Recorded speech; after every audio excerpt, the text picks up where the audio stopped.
Ladies and gentlemen, welcome to the first Tony Chipman SD YouTube program, brought to you by our sponsors, Ward 32 News, and that's run by my dear friend, Mr. Leroy St. Germaine. Leroy, welcome to the program. How are you all doing? Thank you very much for having me on, Tony. You know what the SD stands for? What's it stand for? It stands for Tony Chipman Shit Disturber. Wow, it looks like we're on the right page. We are going to have fun. Absolutely. Do you know that Ward 32 News is quite famous? Well, I didn't until now. Ward 32 News is the first newspaper in the history of North America to be sued by the taxpayers. A city councilor in the Beaches here in Ward 32 attempted to sue us a few years ago using the taxpayers' money. And the socialist left-wing government that was pretty much in control before 2010, before the wonderful Mr. Ford came along to save us. Unfortunately, Lefty overpowered him, but it's just a battle. The war is still on. But she got her lefty crony, socialist, Marxist friends on city council there to actually fund her lawsuit against little Leroy and his crew of misfits. Well, we are going to have fun, Leroy, because I have had... They didn't win anyway. Well, I have had experiences with our government, with our police, that are disgusting, disgraceful, and despicable, and we are going to discuss it here in the program. Great. But first, I have this impression. I conquered the radio broadcasting industry and the acting industry, winning awards, and not having a clue what the fuck I was doing. I just went in, and a half an hour after arriving at the job, I was on the air for the first time in radio. I went to help for an audition at broadcasting and ended up with the lead role. So this is something new to me, and I think it's going to be big, and it's going to grow into something big, and we are going to make a change in this world. And what I mean, we're both old farts. Yeah. 70. I'm in our 70s. I got nothing to do. Nothing to do. So I think that what's important is the future for our young people of today that didn't have the opportunity to live in a country that we lived in, which was a true democracy, where we felt safe, we felt happy, we felt contented, we felt things were going right for us, and it was a beautiful world to live in. And suddenly it's gone down the tubes and down the tubes, and it's getting frightening. To me, it's turning into almost a Nazi communist type of regime. Not that serious yet, but you know, in Germany before the war, they never ever thought that there was any problem with Hitler. They thought he was this wonderful guy. And the first thing they found was when the Nazis took over, that the police were the worst people in the world. Wow. Imagine people thinking that about the police. But the friendly policeman is supposed to be your friend. Well, That's yeah. what my mommy said. And, you know, and then we're still stupid parents teaching their children to trust policemen when the policemen are shooting 12 and 14-year-olds to death in the streets. So these are the things that you and I, as old farts, can do something about. Well, we hope so, Tony. We can unite people. We can tell people experiences, not just stories, not like politicians that go out in front of people with all of these stories they've read or been told. We can go there with experience. And what I'm going to do is I'm going to take this opportunity to, first of all, let people know who I am as a person, and then as we progress in this program, hopefully we will get out to the public the corruption in the police force, the governments that are so screwed up, the legal system that is so backward.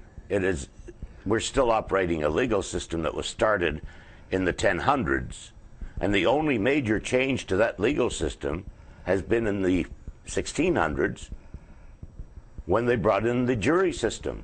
Otherwise, we're still operating like they did in the 10,000s, 2,000 years ago. Not much has changed. You know, you'd think we were still living in caves.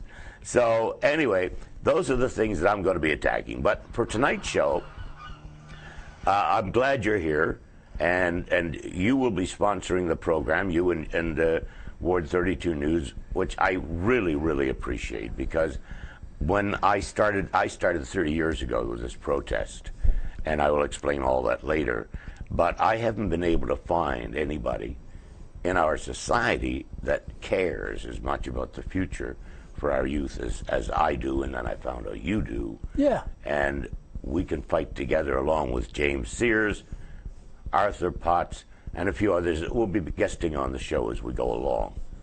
But for this evening, I want people to know who the hell this Chipman is. Good idea. Sounds like a cranky old man who's thoroughly pissed off. There you go. You got me. So we have one good thing in common right there. And the SD shit disturber, hey, welcome to the club, pal. That's it. And I know that on Facebook there's a group of us over 70 that want to start the over 70s shit kicking club. All right. I'll be joining it. So there you go. The thing that we have is we have the knowledge of what it used to be like when it was good. Let's try and bring that lifetime back. Let's try and bring some of the laws and regulations. You know, I have a theory that our legal system, our democracy, is like a pie. And every time they enact a new law, they take a slice of our pie of freedom. So the more laws they have, the less freedom we have. Yeah. And they never take the laws off the books. There are still laws in the books that they're finding that are just absolutely useless. There's nothing in the world that can relate to those laws. So things have to be changed. Absolutely. And hopefully we can do it. Now, I'm here because I'm 75, and I just turned 75, and I've had so many disgusting things happen to me in Toronto that I said, before I go, I have to do something about it. Because as a kid, I have always wanted to be a soldier. That was my first thing. I went to my mom when I was about 5 and told her about a dream I had the one night that I was on the battlefield fighting for our rights and freedoms, and I died on the battlefield. And she said, "That's all right, Tony." She said, "You just remember to always stand up for what you believe in, what you believe is right, and you don't let people push you around. If somebody pushes you, you push them back, and you push them harder." And I remember one day I was about 6, and my sisters locked me out of the house, and that didn't stop me because I put my fist through the window, which was glass. And while my mother was wiping the blood off my hand and fixing up the cuts on my hand, the girls were teasing me, and I turned to them and I said, "You bitches ever do that again, I'll kill you." And Mom said, "That's it, Tony, you tell them, you stand up." So that's been my life, is right. Standing up. And I want people to understand that it still goes on to this day. And most of my life has been spent following the things that were set up for me by my mother and my grandmother. And that's why I love them to the end, and I talk to them every night before I go to bed, and that was the only two loves in my life, were my mother and grandmother. And you will find out why as we go along, and I tell you the wonderful way they inspired me, and I hope that what they said to me will inspire others to go out and fight for your rights, because they are so, so important. And another thing I did as a kid when I was 11, now I'm not going to get into any of that now because I'm going to be talking about it later. But right now, one of the things that inspires me is the power of our own mind. And I learned this at 11 when I was teaching a Sunday school class and talking about the Bible and that. And it came to mind, the mind must be the most powerful thing on earth, in the universe, because it can virtually create our future. And I'd heard that, but I didn't believe it. And the power with the mind, though, is only as powerful as the person who it was given to, what you were born to be, okay? And as we go through life, we try to fit in, and we change. We change the way we dress. We change the way we comb our hair, cut our hair, the way places we go, and we change, and we don't do what we really want to do. We do what's going to fit in best. Well, I don't do that. I don't give a shit if I fit in or not. I'm just myself, and I've been that way since I was 5 years old, okay? I don't try to fit in. I try to stand out by being myself. And the power of the mind came about, and I have I've had this wonderful life because of the power of my mind creating my life. And what happens is the more you lie and deceive, the more you become somebody else, and the less power you have in that mind. So as long as you remain true to yourself and true to others, that mind power is there. I remember my first job in acting was on a movie called The Suspect with Cher and Dennis Quaid, Joe Mantegna, Liam Neeson. And I remember sitting in the audition. There was about 50 of us sitting there, and the director was walking around trying to pick out 12 people for the jury. And as he walked, I kept saying to myself, pick me, pick me, pick me, pick me, pick me. And he kept walking by, and he'd be looking at me. Finally, he said, yes, you. The power of the mind and the soul coming right out and projecting it. It is awesome. And I want people to realize that they can create their own destiny. And that wasn't the first time that happened to me, that the mind made things happen. So that's how I've lived my life, believing in the power of the mind. But the thing is that when I got to Toronto, there were so many bad things happened to me that I was losing the power of my mind. And that was scaring the hell out of me. So I worked very hard to get it back, and now I'm back, and thanks to you, thanks to James Sears, Arthur Potts, and everybody that has proven to me that there are still people in this country that are willing to fight for our democracy and our rights and freedoms. And I had gotten to the stage after 30 years, totally afraid that this country was going down the tubes, that we no longer cared about our democracy and our freedoms. And to find not anybody that was willing to help me until I found you and James and Arthur. And it's been a thrill just meeting you, and you've revived my desire to live. You've revived my desire to fight. And when I get that energy in me to fight, I'm telling you, I'm ready to go. So, are you? Absolutely. You must have a bit of Irish in you, Tony. Why? What? You've got the desire to fight, and you don't even drink. I don't even drink? No, I quit. You know, that's funny. I quit drinking over 30 years ago, and that was because I was working in St. John, New Brunswick. Right. And I was just getting ready to leave. And you had lost it, and you regained it thanks to assholes like me and James Sears and Mr. Potts, the politician. And it's good. But you know what really drives you and can really get you pissed off every day? And that's what gets you going. That's what gets the adrenaline pumping, gets the aggression going, makes you want to wring their necks. Just keep an eye on your local, simple, bottom-of-the-line city councillors in Toronto here. The stupidity is immense. And I know, it's incredible. And you wonder how stupid the public is to vote these people into power over and over again, knowing what they're going to get in return. Exactly. And I think I've heard this phrase a million times. A state of insanity is established when a person continues to do the same things over and over and over. Expecting a different result. You got it, Tony. Right. Yeah. So I'm glad to piss you off. welcome to the club. The SDs for over 70s. Yes. Shit disturbers over 70s. It's going to be fun. I'll tell you, we're going to have some great times here, and just we're going to take a little break and good idea. And get some coffee, and then we'll be back with more with my good friend Leroy and myself, Tony Chipman, with the Tony Chipman SD for Shit Disturber Show. And you are welcome to join us. So come on in.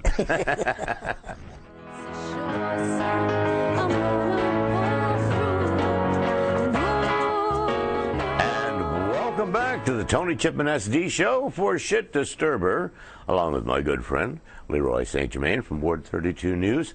And tonight I'm sort of spending the evening just wanting to let you know who I am, and that I'm not some crazy 75-year-old nutcase that just suddenly got the urge to come out and speak up against the police and the court system and the judge, the government. No, this has been going on for some time, and it's been my life to stand up and fight for the rights of myself and others, and I've been doing it since I was 5 years old. And I'm going to tell you some stories that will back up what I said. And but first, I want to let you know who I am. I'm according to Bertrand Russell, I'm an anarchist. An anarchist is a man who finds a flaw in society, and instead of passing it by, as 99.9% of the people do, and saying, oh, look at that, that's a problem in society, I hope somebody fixes it, I'm the guy that says, wow, I'm going to try and fix that.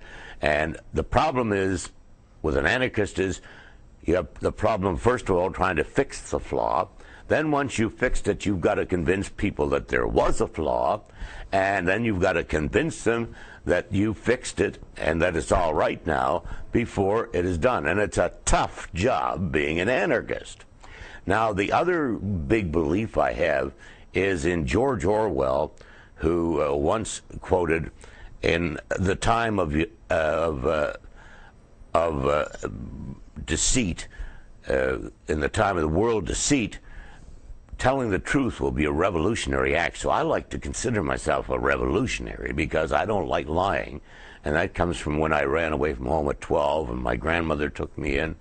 And the first night we were there, she handed me a can of tobacco and said, here, Tony, you want a cigarette? And I said, oh, no, I don't smoke, Ba. I called her Ba. That was my nickname for her. And she said, don't lie to me. You've been smoking since you were 8 years old. And I said, how did you know that? She said, because I know everything. So don't you ever lie to me. So I went through life, and here's what I hope that young people will think of. I went through life, and every time I was going to do something that might be a little fucked up, I would say, how will I explain this to my grandmother, Bah, if I get caught? And if I couldn't explain it, sorry, I ain't going to do that. So they kept me on the straight and narrow. So that was one of those things that helped me to, with my mother telling me to always stand up for my rights, my grandmother telling me to be honest, and the honesty and integrity was part of one of the 4 assets that I was born with, that my mother and grandmother recognized in me, that the Army helped to strengthen, was pride, honor, and most important, integrity and courage were the 4 assets that my grandmother and my mother recognized in me. And they have been with me all my life.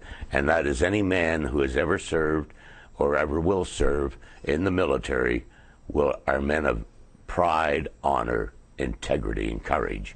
And I would hope that each and every one of you will look up to and respect. And as you listen to me, when I get into telling you about the problems I have had in this society, in this country, I hope that you will visualize the hundreds of thousands of young men who are buried all over the world, who served in the Canadian Armed Forces and gave their lives to protect our rights and our freedoms, that are now being violated daily by a corrupt government, corrupt police force, and a corrupt legal system. But we're going to talk about that later. Right now, I just want you to get to know me a little bit more. Okay? So these are the problems that we're facing today. And Leroy, hopefully with your Ward 32 News, which I got to tell you is the most honest newspaper that I've seen in Toronto. Thank you, Tony. Okay? And we're also the only paper in the history of North America that's been sued by the taxpayer. There you go. So we're perfectly experienced at pissing people off. And we're a great match. Hey, and that's, yeah, I guess you got a point there. And it just goes to show people we're still here even after we've been supposedly sued by some crackpot. Yeah. Which is another point I like to bring out. We're not afraid to... Well, you know what it is? It's called a slap me suit. And it's something that slap me stands for strategic litigation against public protest. So when you talk about all these young men and women that have given their lives to preserve our state of democracy and our state of freedom, to preserve our freedom of expression, the right to say whatever we want to say. And these people that are running the government today are hell-bent on taking that right away from us.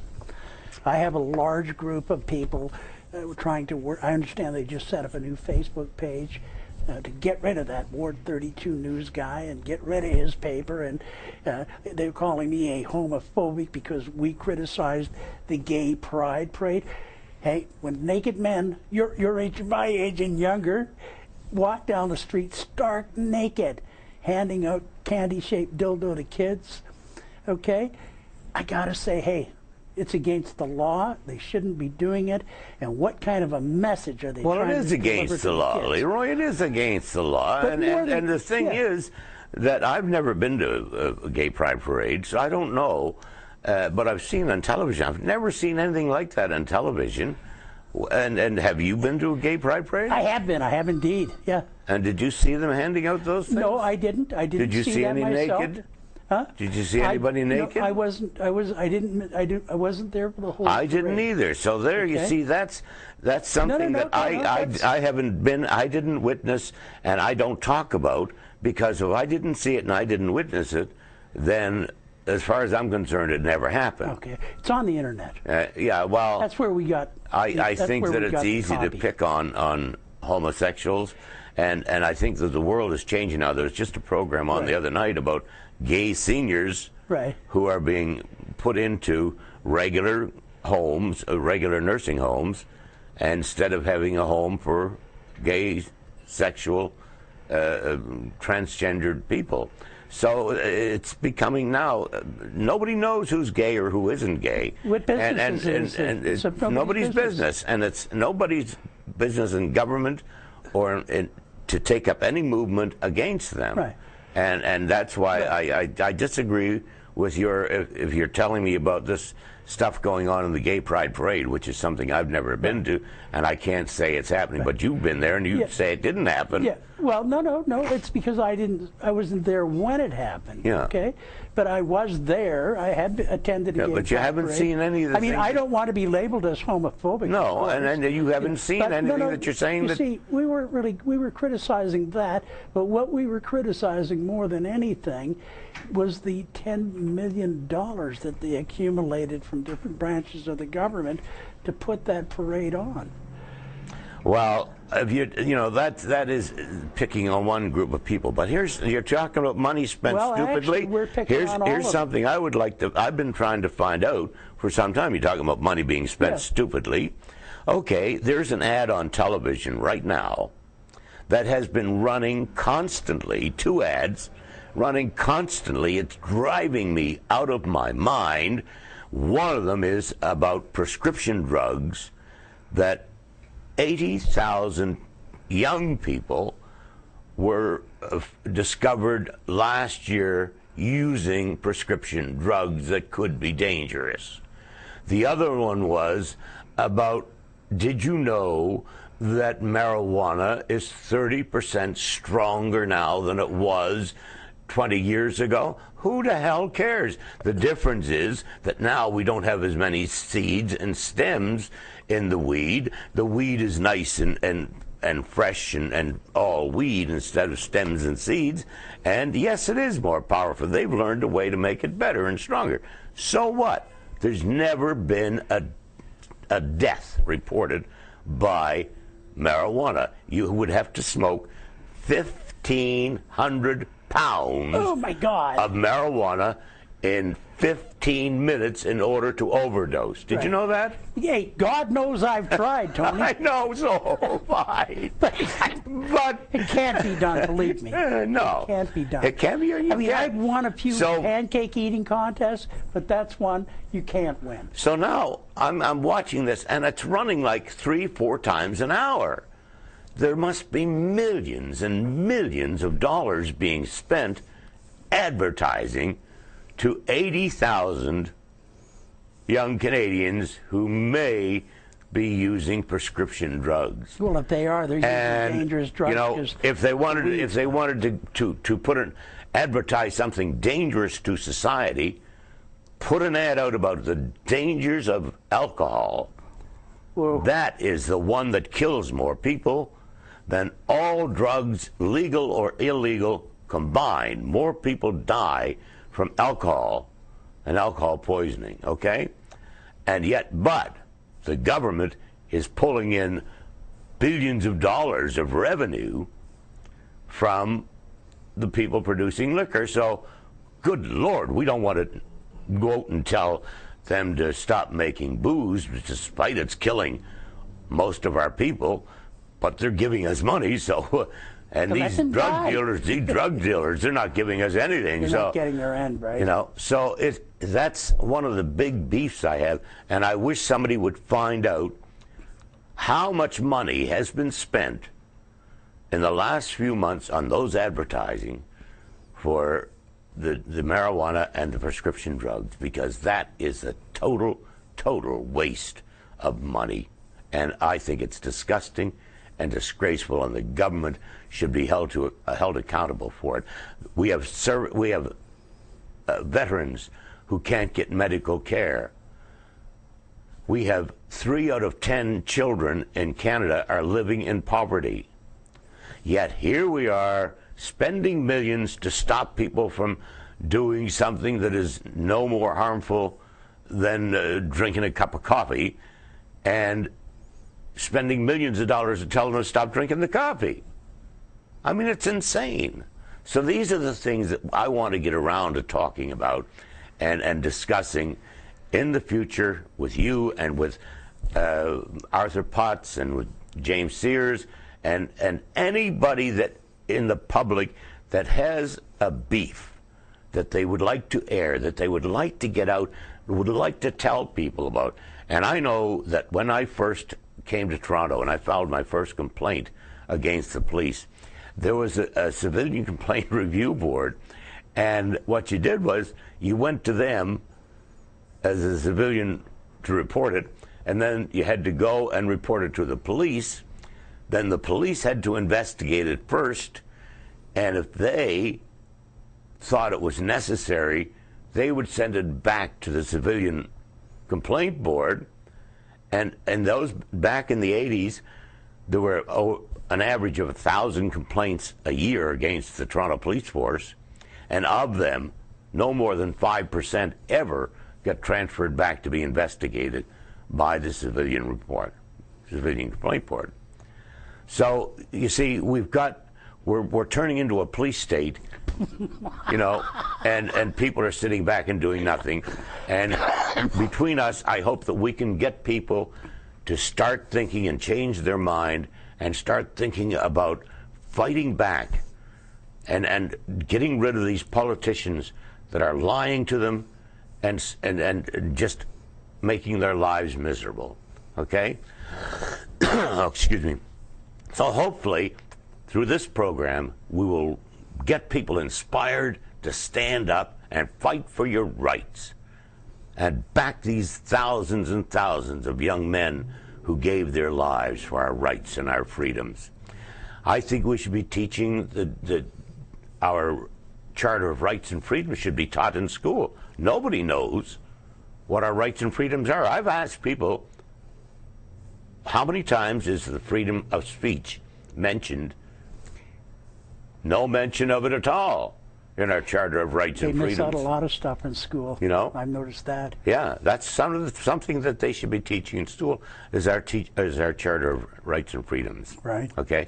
So hopefully through this program we're going to get people inspired to do that. And I've been doing it all my life, and I know that I can go back to my childhood days and fighting. And I'll tell you what. I'll tell you about my childhood days when we come back. Yeah, let's take like a break and go have a piss. Sounds like a good idea, Tony. I'm feeling it up to my neck. All right, let's go. We'll be back in a minute, folks. Don't go away. Yeah.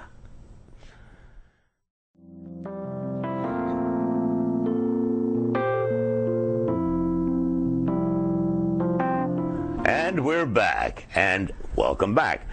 James Leroy. I'm thinking of James Leroy in Denham, which was a good friend of mine back in the 80s. Right. But Leroy, you were just telling me about this a great thing for seniors. Yeah. Could you explain a little bit more? Yeah, well, you know, the Beaches Blues Fest is a non-profit group. That's one of the groups that I'm involved in. Been doing it for 21 years. And I was talking before about the Pride Parade getting all that money. Yeah. We have never even applied for a grant, ever.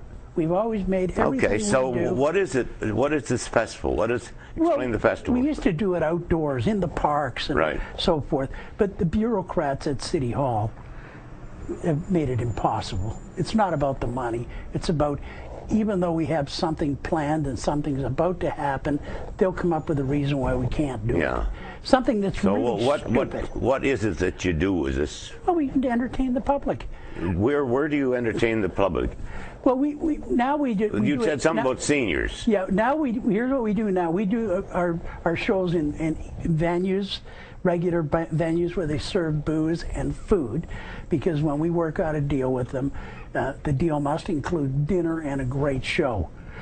The venue creates the great dinner, and we create the great show, because we have a lot of talented people that sort of hang out with us. It's kind of like one big family. Right. I've met them. You've met them. Great people. There you are, you see. Okay. Great people. And we also, like people, a lot of people, they might want to buy a pair of tickets. They just want to support music.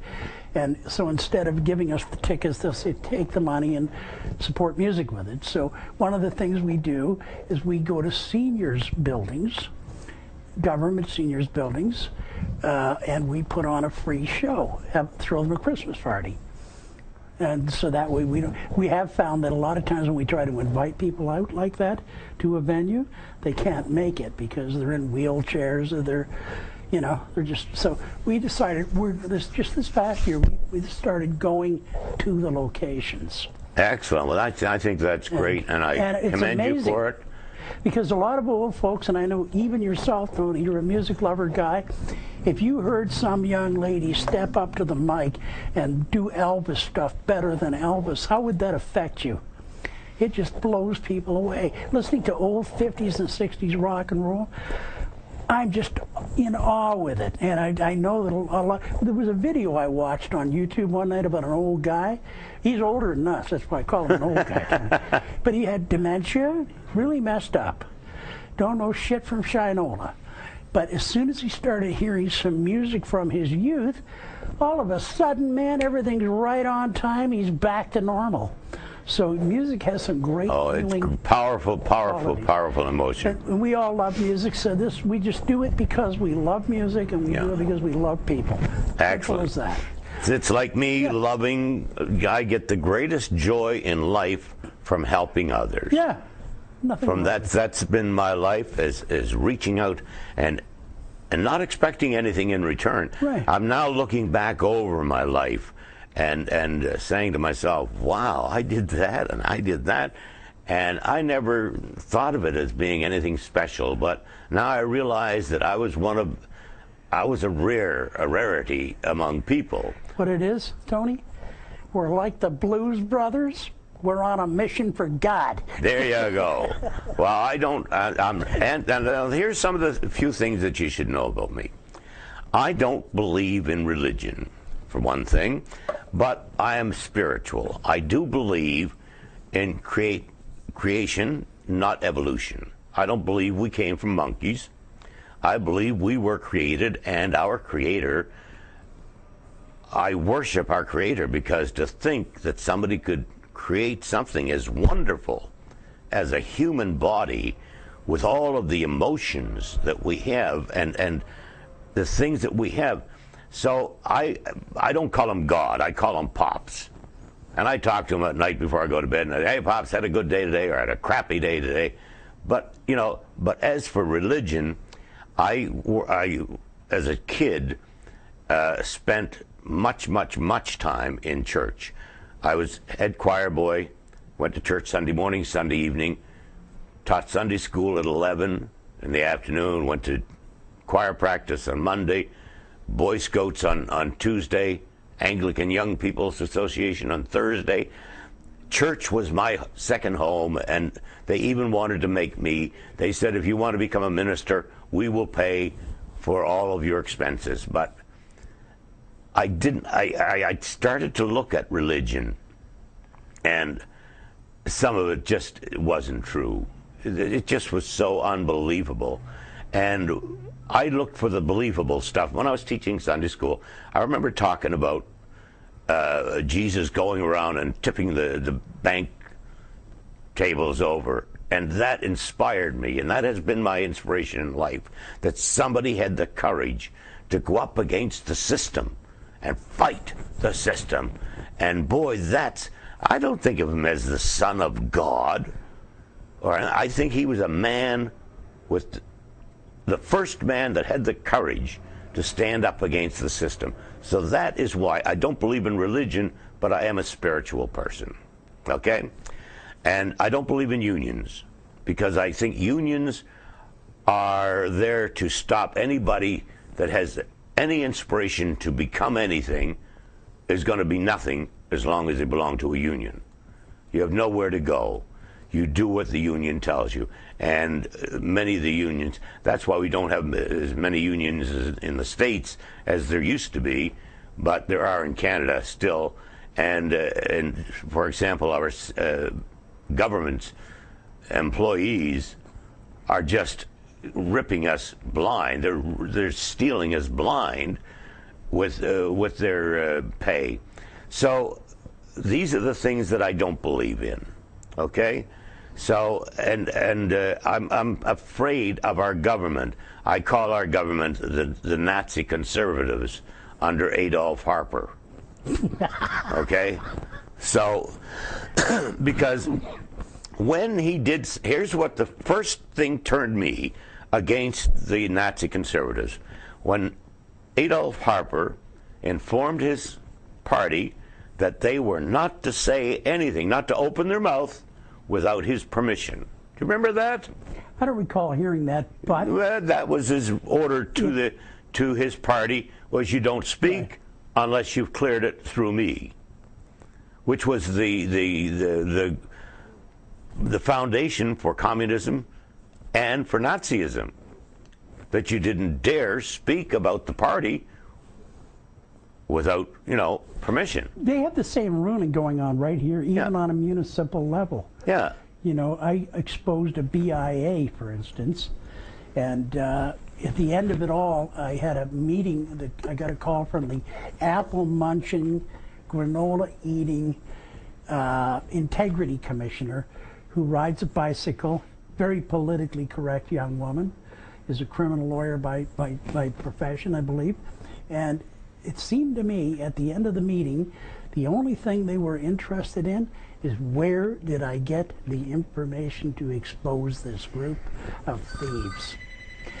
And I concluded at the end that they weren't necessarily thieves, that a lot of them were people that just had no idea what they were doing and should not be entrusted with their brother's money because it gets spent foolishly or stolen. Yeah.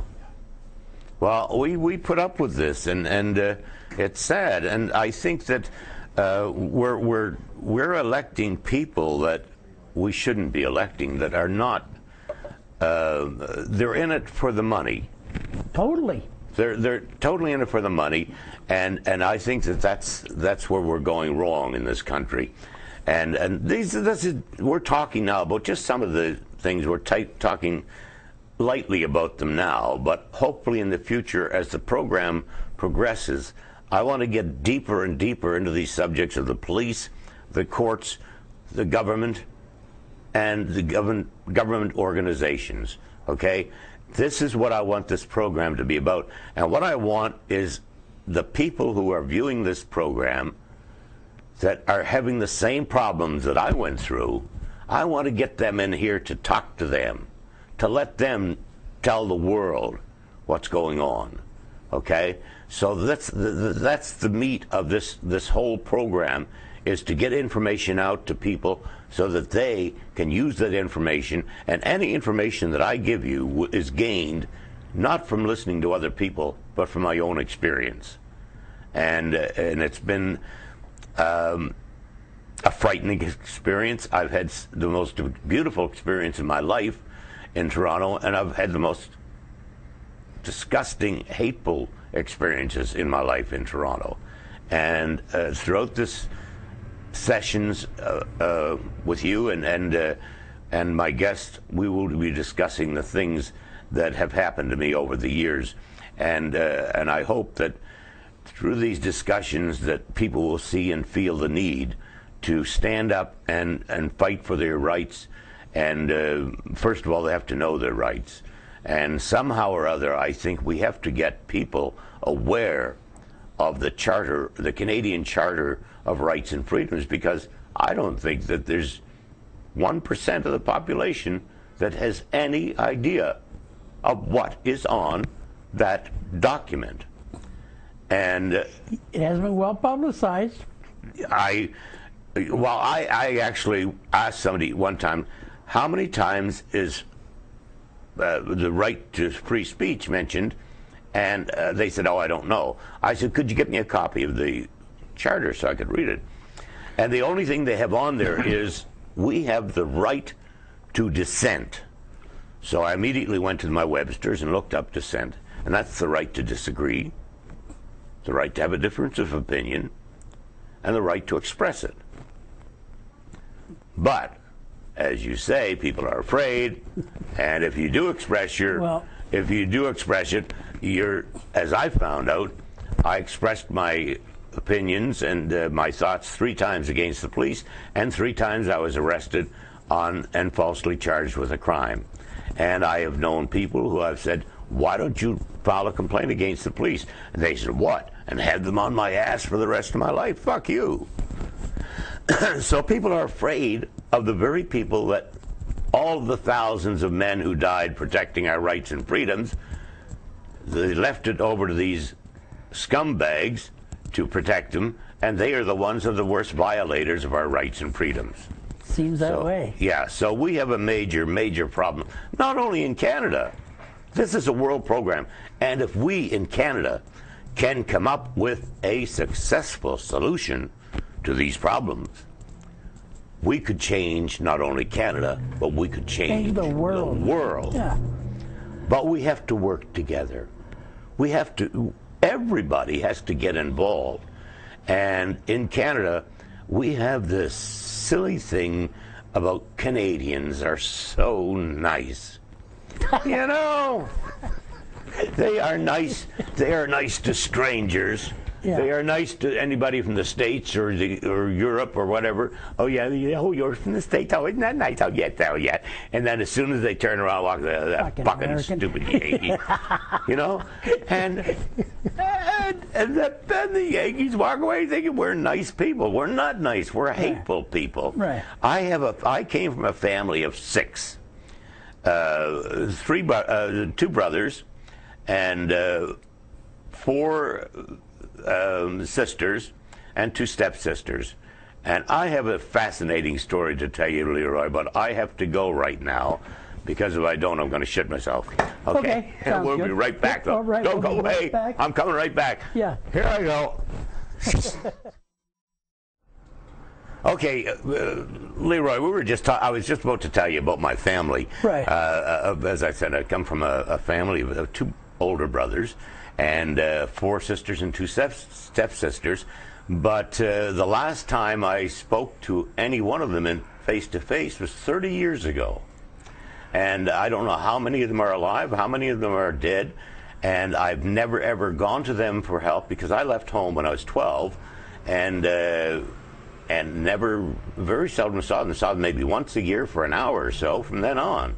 So family is not what we think it is in Canada. I don't know about other countries, but here in Canada, family, for some reason, we put on this false front of being a nice nation of nice people to strangers, whereas we're hateful to the people we love and the people we care for.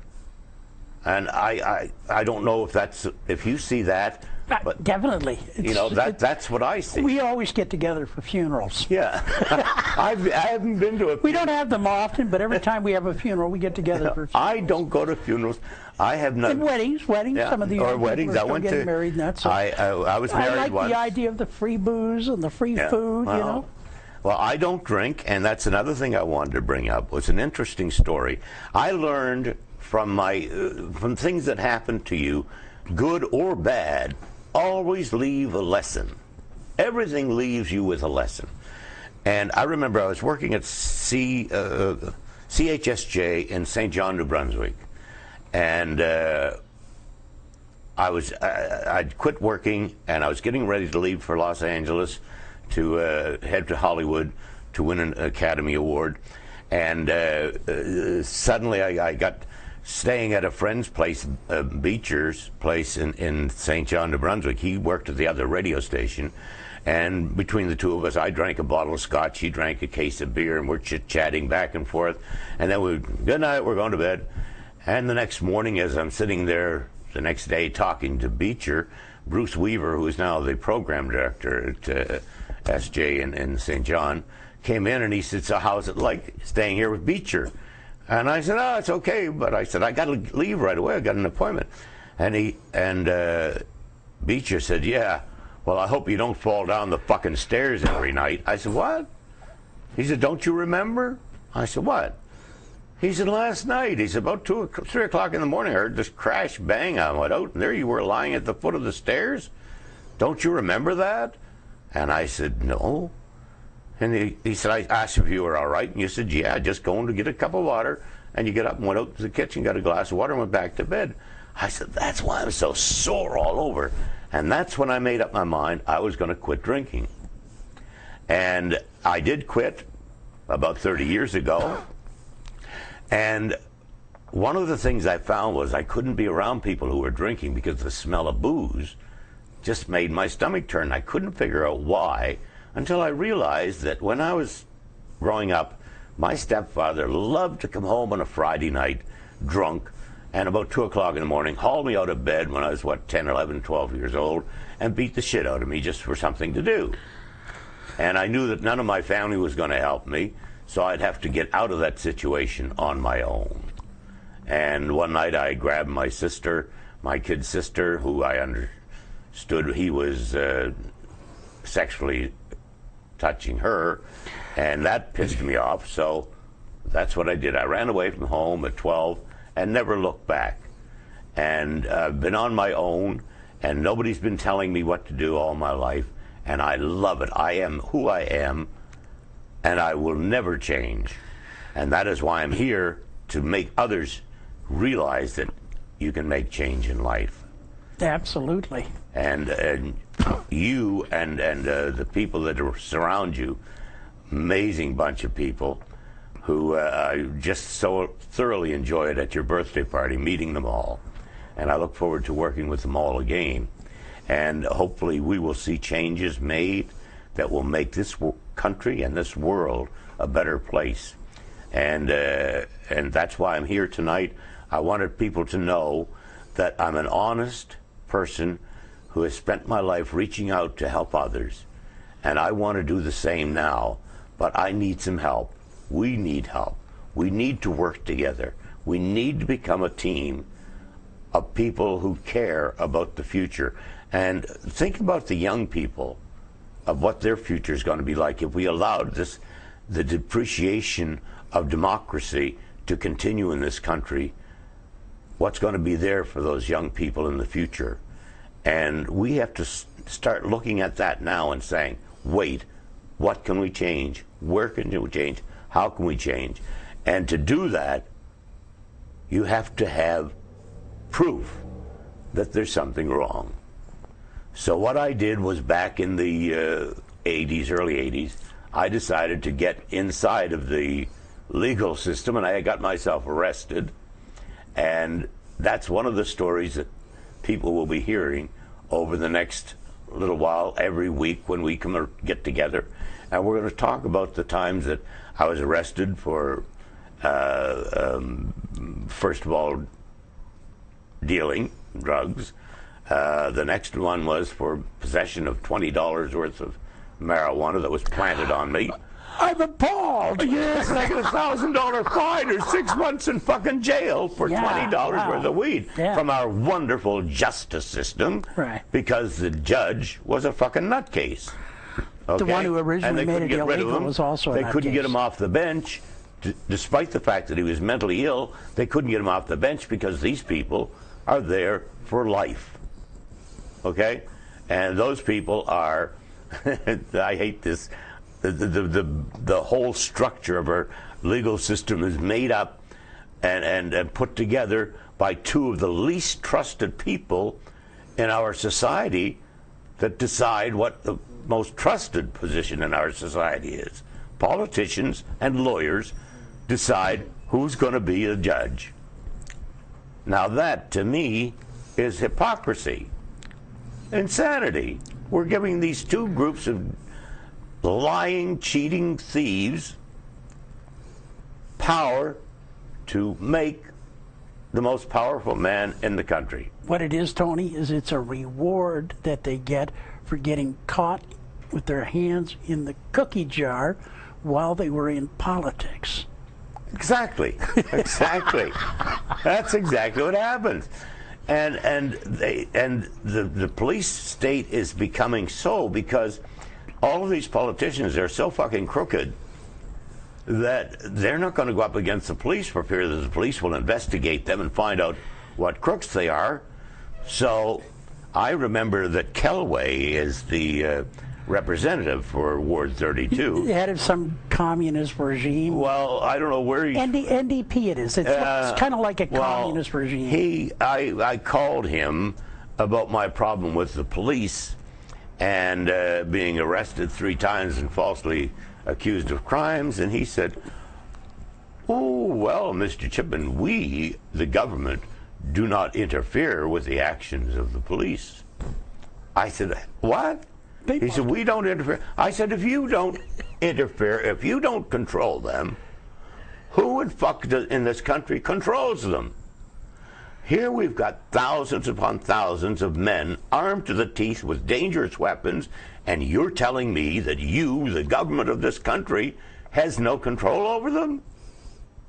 Good Lord, where are we going? Something's got to be done about this." And that's what I'm fighting for. I'm fighting for justice and our rights and freedoms for everybody in this country. And damn it, I hope that they come forward. Okay? And we're going to be back each and every week, you and I, Leroy. Till we find some of those people. Till we find people that back us up. That are pissed off and want to get up and say, "Hey, look, I've had enough of this shit. Let's get on with the battle." Okay. All right, brother. And that's up to you and you and you and every one of you.